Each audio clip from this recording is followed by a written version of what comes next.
तो नेपाल में इस वक्त गतिरोध चरम पर है। सोशल मीडिया से बैन हटने के बावजूद वहां पर प्रोटेस्ट जारी है। जेन जी से इस प्रोटेस्ट की शुरुआत होती है, लेकिन अभी मानो पूरा का पूरा नेपाल सत्ता के विरोध में आकर के सड़कों पर खड़ा उतरा हो। और लगातार यहां पर जो तस्वीरें सामने आ रही है वो बताती है कि कैसे पूरा देश इस वक्त आग की लपटों में घिरा हुआ नजर आ रहा है। इसी बीच खबर यह है कि केपी शर्मा ओली पद से इस्तीफा दे सकते हैं, जो कि मुख्य मांगे हैं इन प्रदर्शनकारियों की।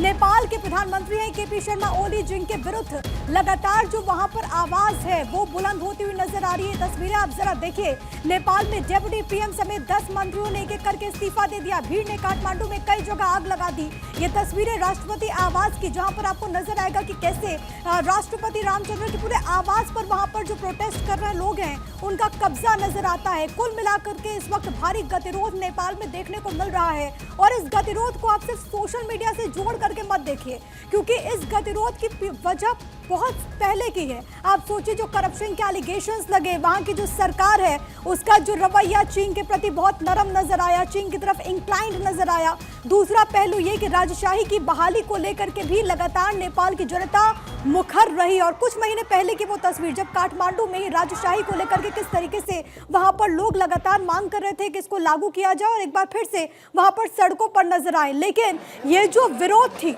विरोध की आग थी, उसको तब और ज्यादा हवा मिली जब सरकार की तरफ से एक फैसला लिया गया।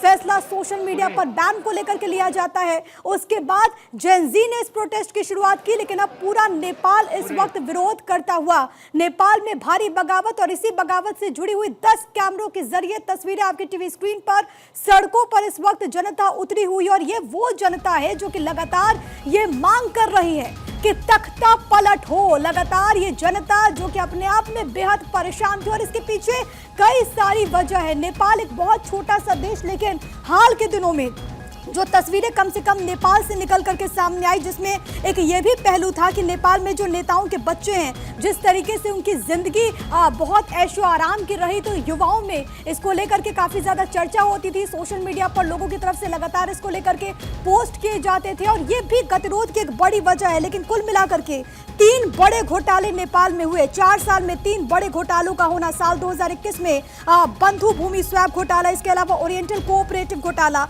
ये तमाम ऐसे घोटालों से जुड़ी हुई तस्वीरें सामने आई, जिसने नेपाल की जनता में भारी आक्रोश को भर दिया। और उसके बाद आज जो वो आक्रोश है वो सड़कों पर नजर आ रहा है। नेपाल में जगह जगह से ऐसी तस्वीर निकल करके सामने आ रही है। जो बड़े बड़े शहर थे वो इस वक्त आग की लपटों से घिरते हुए नजर आ रहे हैं। चाहे हम बात करें पोखरा की, इसके अलावा इटहरी की बात करें, इसके अलावा बुटवल, विराटनगर, ऐसे कई शहर हैं जहां पर ये जो हिंसा की आग है वो फैलती हुई नजर आ रही है। और कल तक का ये जो आंकड़ा था वो आप समझिए 20 से भी ज्यादा था, जिन लोगों की मौत हो गई। कई लोग ऐसे हैं जो कि जख्मी थे। इसी बीच आपको बताते चले कि सरकार की तरफ से बैन को हटा दिया गया, लेकिन बावजूद ये जो गुस्सा है वो थमने का नाम नहीं ले रहा। दीप्ति तनेजा हमारे साथ बतौर फॉरेन एक्सपर्ट इस वक्त कनेक्टेड है। दीप्ति, इन तस्वीरों को देख करके सबसे पहला टेक आपका क्या?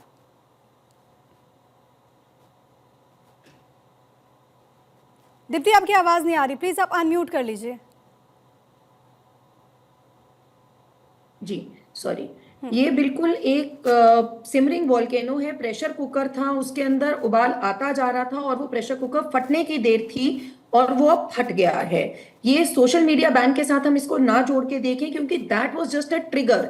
वो तो जो हमें टिप ऑफ द आइसबर्ग कह लीजिए, वो जो हमें दिखा कि ये एक फाइनल ट्रिगर हो गया, फाइनल सीटी जिसको कहते हैं कि बच गई। अदरवाइज जो यहाँ पे करप्शन का हाल चल रहा था, आप देखिए कि जब वहां से हम मोनार्की से जब हम राजतंत्र लोकतंत्र की तरफ आए, राजतंत्र से, तो उसके बाद केवल चेहरे बदले, और चेहरा सिर्फ थोड़ा, सिस्टम बिल्कुल वैसे का वैसे ही रहा, थोड़े बहुत चेहरे बदले, लेकिन अल्टीमेटली जो जनता थी उसका हाल बद से बदतर होता गया। करप्शन जैसे कि आप अभी बता रहे थे बढ़ती चली गई। आप देखो वहां 2001 से लेकर हमेशा वहां पे इतना उपद्रव रहा है। जब कहना नहीं चाहिए, लेकिन जब हमारे विपक्ष के नेता को जब वहां पे नहीं, उस समय उनकी सरकार ही थी, जब पशुपति टेम्पल में उनके प्रवेश को हमने बंद कर दिया, नेपाल में प्रवेश नहीं हुआ सोनिया गांधी का कैथोलिक बोल के, उसके बाद 2001 में वहां पे महल में घुस के वहां पे मैसेकर हो जाता है। किंग और क्वीन को, किंग वीरेंद्र, क्वीन ऐश्वर्या को उनके महल में घुस के मार दिया जाता है। तब भारत चुप रहता है क्योंकि वो भारत को सूट करता था। फिर उसके बाद 2015 में जब मधेशी हुआ तब भी हमने नहीं बोला। तो आज की डेट में भारत एक बैठ के हम लोग वेट एंड वॉच कर रहे हैं, म्यूट स्पेक्टेटर नहीं है, लेकिन जो ये वहां हो रहा है वो उनका आंतरिक इतना बड़ा उबाल आ दीप्ति, चुका क्योंकि था कि वो तो उनका ही आंतरिक था। मसला है, वो तो उनका आंतरिक मसला है। और खुद तो भारत का स्टैंड बहुत क्लियर है कि हम दूसरों के आंतरिक मसले में ना दखल देते हैं, ना हम बर्दाश्त करते हैं। बिल्कुल बिल्कुल।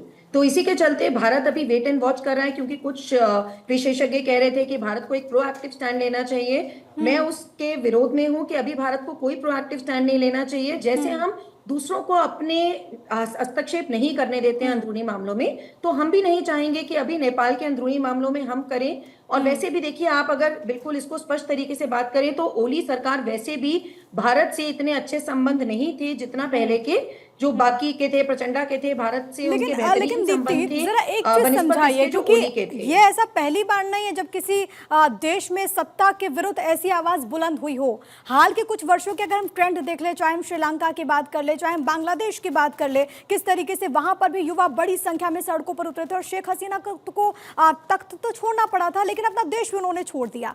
अब नेपाल के भी वही हालात, क्या कुछ सिमिलैरिटीज आपको नजर आती हैं? देखो, बिल्कुल सिमिलैरिटी, अगर हम इनके तह तक जाने की कोशिश करें, जो भी अपनी अंदरूनी मामलों में बाहर के राज्यों को, बाहर के देशों को हस्तक्षेप करने देगा, वहां का हाल बेहाल ही होगा। नेपाल का क्योंकि अभी हम जिक्र कर रहे हैं, नेपाल में जो ये भी रिसेंट हो रहा है बहुत ही दुखदायी स्थिति है। तो नेपाल में आप देखो कि इकोनॉमिक फ्रंट पे पूरा चाइना को उसने काइंड ऑफ अपनी कॉलोनी ही बन गया है। चाइना के कर्ज में वो डूबता जा रहा है, मेजर निवेश हो रहे हैं चाइना में, सारी इन्वेस्टमेंट उनकी चाइना के दम पे चल रही है। तो चाइना को एक तरफ हस्तक्षेप करने देना, और ये भी सोशल मामलों में शेख हसीना जो बांग्लादेश में जो हुआ, शेख हसीना बांग्लादेश से पहले वो गई थी चाइना और उसके बाद वो आती हैं तो उनके देश में कैसे हालात बने, और केपी शर्मा ओली भी चाइना गए थे और उसके बाद उनके देश में ऐसे हालात बने। दो और मेहमान हमारे साथ जुड़ गए, प्रोफेसर हरीश ठाकुर। एक और बड़ा मुद्दा जो है, जल्दी 30 सेकंड, एक और बड़ा मुद्दा जो है, हाँ जल्दी 30 सेकंड। हाँ 30 सेकंड में, एक और बड़ा मुद्दा जो है कि जो ओली सरकार के रहते सोशल फ्रैगमेंट जो चेंज हो रहा था। देखिए, वो पूरे विश्व का अभी इकलौता सबसे बड़ा हिंदू राष्ट्र था। हमने उसको डेमोक्रेसी के चलते कह तो दिया सेक्युलर, लेकिन जो पाकिस्तान और अमेरिका के हाथ के साथ वहां आईएसआई का इतना बड़ा हस्तक्षेप होने लग गया। बार बार जो आपके मतलब आप ये कह रही हैं कि जो थर्ड कंट्री के इंटरफेरेंस है वो भी एक बहुत बड़ी वजह है। दो और मेहमान हमारे साथ जुड़े हुए, प्रोफेसर हरीश ठाकुर, नेपाल मामलों के आप एक्सपर्ट हैं, इसके अलावा प्रकाश आजाद पत्रकार है, नेपाल से हमारे साथ सीधे कनेक्टेड है। मुझे लगता है प्रकाश आप ही के पास आना चाहिए और जरा आप हमारे दर्शकों को बताइए, और जो भी दर्शक इस वक्त आपको सुन रहे हैं, नेपाल में अभी जो कंडीशन है वो कैसी है, वहां की जनता क्या मांग कर रही है और इसका फ्यूचर भविष्य आप नेपाल में क्या देख रहे हैं बतौर पत्रकार? प्रकाश, आपकी आवाज नहीं आ रही, मे बी आप म्यूटेड हैं, प्लीज आप उसको म्यूट करें। ठीक है, ओके।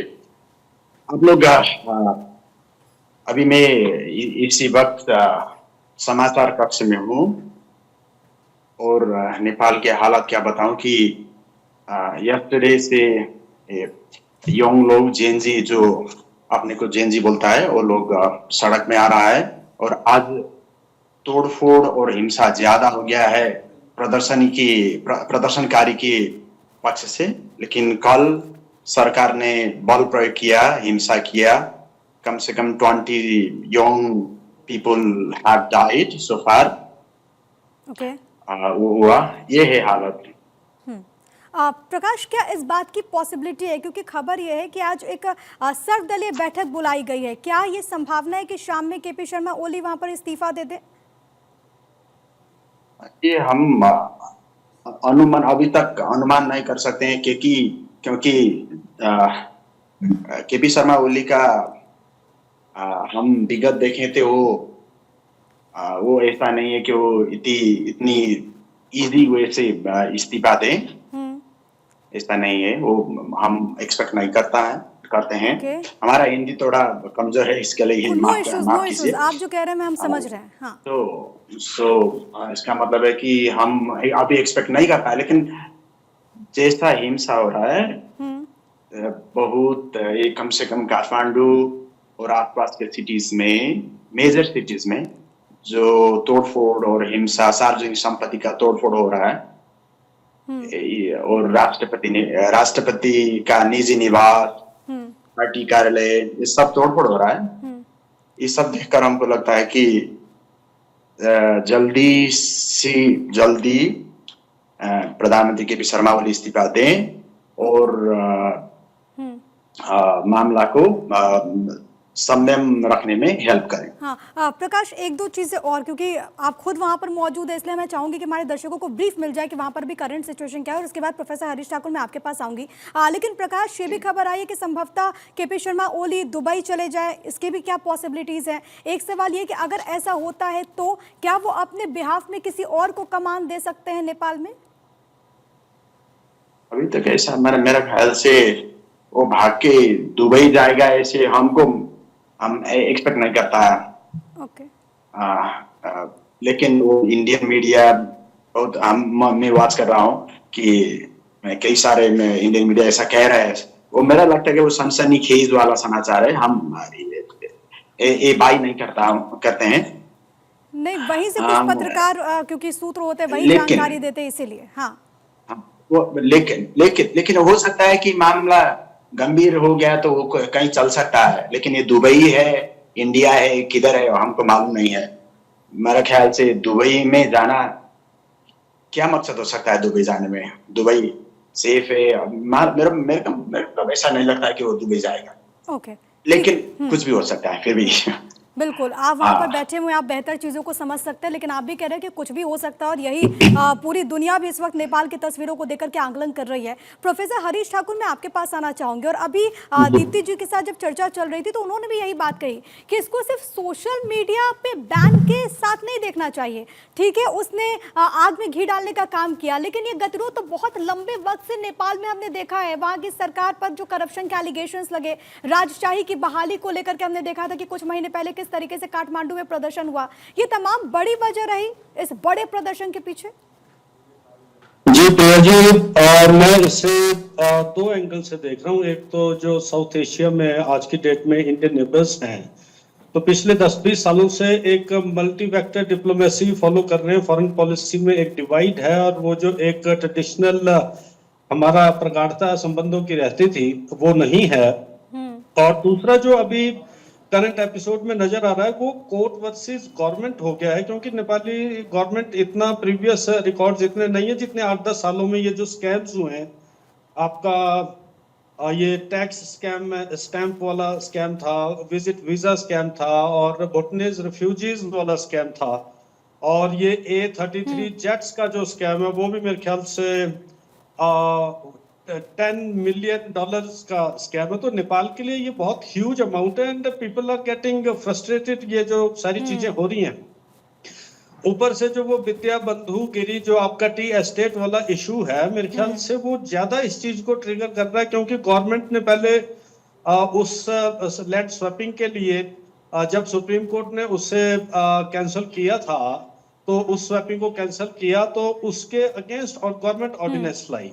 फिर सुप्रीम कोर्ट में उसके अगेंस्ट जब बात हुई तो ये एक तरीके से ऐसे नजर आ रहा है कि कोर्ट और गवर्नमेंट जो हैं आपस में उलझ गए हैं, और लोगों को इससे ज्यादा फ्रस्ट्रेशन है कि अगर judiciary turns helpless in front of government, जिसको उसके अथॉरिटेरियनिज्म के ऊपर, तो ये बड़ा चिंता का विषय है। और दूसरी चीज जो है, ये एक बड़ी देखने वाली बात है कि आज का नेपाल 20 साल पहले का नेपाल नहीं है। नई generation, I was surprise to know कि भाई नेपाल में 90% लोग इंटरनेट यूज करते हैं। तो ये तो मुझे भी सरप्राइज लगा कि इतनी बड़ी पॉपुलेशन इंटरनेट से जुड़ी है, और इंटरनेट से जुड़ी है तो ये जो लाइंस है सोशल मीडिया की, these are the lines of expression, these are the lines of communication. तो ये जो अगर उसी लाइन ऑफ कम्युनिकेशन को, एक्सप्रेशन को गवर्नमेंट टारगेट करती है, तो this is the most anti democratic step. कोई तरीका होता है इन चीजों को डील करने का। You don't give the space for platform for dialogue to this people. ये यूथ नहीं है, इसके पीछे पूरी जनता है नेपाल। एक सेकंड के लिए रोक रही हूँ।